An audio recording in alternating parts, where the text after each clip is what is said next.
સુરતમાં ગુનાખોરી ડામમાં પોલીસ મેદાને આવી ગઈ છે ત્યારે સુરત પોલીસ દ્વારા 1000થી પણ વધુ ગુનેગારોને પોલીસ પરેડ ગ્રાઉન્ડ ખાતે ભેગા કરી તેઓને કડક વોર્નિંગ આપવામાં આવી હતી। સુરત પોલીસ ગુનેગારો સામે એક્શન મોડ કાર્યવાહીમાં આવી ગઈ હોય તેમ પ્રિવેન્ટિંગ એક્શન શરૂ કરાયું હતું અને ભૂતકાળમાં ઝડપાયેલા આરોપીઓ તથા અટકાયતી પગલાં લેવાયા। આશરે 1000થી વધુ ગુનેગારો અઠવાલાઈન સ્થિત પોલીસ પરેડ ગ્રાઉન્ડ એકત્ર કરાયા હતા। સુરત પોલીસ વિભાગના 7 ઝોનની હદમાં આવતા પોલીસ મથકોના ભૂતકાળમાં ડ્રગ્સ સહિત કેસો થતા ધારિયા તલવાર અને ચપ્પુ જેવા હથિયારો લઈ ફરતા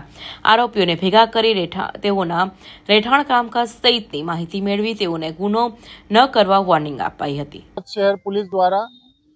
ગેરકાયદેસર હથિયાર, એનડીપીએસ અને આર્મ્સ એક્ટના લગતા જૂના ગુનાઓમાં આરોપી થયેલા હોય એવા અને સાથે સાથે જે ચેકિંગ દરમિયાન પકડી પાડવામાં આવ્યા હોય એવા તમામ આરોપીઓ વિરુદ્ધમાં એક ખાસ ઝુંબેશ હાથ ધરવામાં આવી હતી અમારા માનનીય સીપી સાહેબની સૂચનાથી, જેમાં સિટીના તમામ અધિકારીઓ, સેક્ટર અધિકારીઓ, ડીસીપીશ્રીઓ, પીઆઈઓ, એસીપીઓ, આખી તમામ ફોર્સ જે છે વિસ્તારમાં જઈ અને ચેકિંગ હાથ ધરવામાં આવ્યું અને એ ચેકિંગના અનુસંધાને લગભગ અમે જે જીપી એક્ટ 135ના કેસીસ કર્યા છે એમાં 1700 જેવા કેસીસ કરવામાં આવ્યા। એમાં બહુ મોટી સંખ્યામાં લગભગ 1300-1350 જેટલા આરોપીઓ છે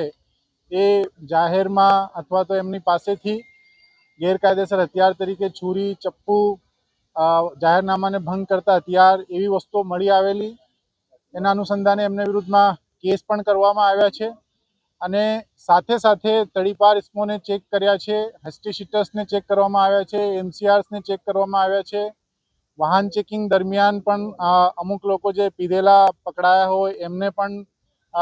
પકડીને કેસ કરવામાં આવ્યા છે એમબી એક્ટ હેઠળ। અમુક વાહનો જે છે ગેરકાયદેસર હોય તો એમને જપ્ત કરવામાં પણ આવ્યા છે। એટલે છેલ્લા 1.5 મહિનાથી આ જે ખાસ ઝુંબેશ હતી એ પણ ચાલતી હતી ને આજે હેડક્વાર્ટર ખાતે લગભગ 1000થી વધારે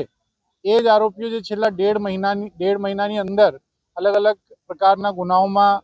હાથ ઉપર આવ્યા હતા એમને આજે પ્રિવેન્ટિવ એક્શન માટે એક સાથે બોલાવી